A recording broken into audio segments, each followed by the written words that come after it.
Can I recover damages if the auto accident was my fault?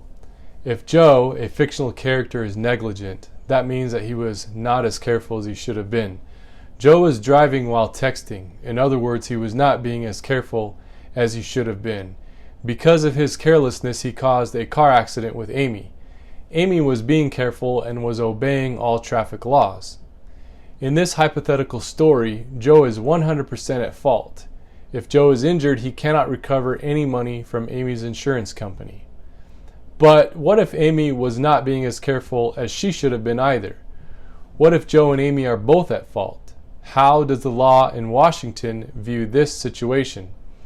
Washington is a contributory negligence or a comparative negligence state. This means that the carelessness of Joe will be compared to the carelessness of Amy. In other words, the jury will decide if Amy contributed to the accident. If she did, the jury will then decide what percentage of blame goes to Joe and what percentage of the blame goes to Amy. If the jury determines that Joe is 25% at fault, and if Joe suffered $100,000 in damages, for example, then Amy's insurance company will have to pay 75% or $75,000 to Joe.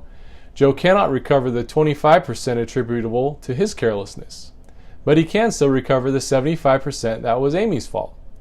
What if Joe was more at fault than Amy? For example, what if the jury decided that Joe was 95% at fault? Can he still recover $5,000?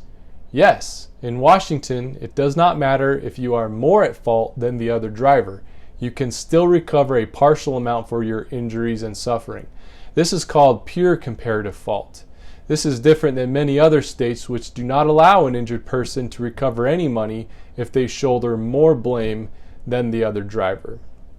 If you would like to talk to a personal injury attorney about your case, please call or text me.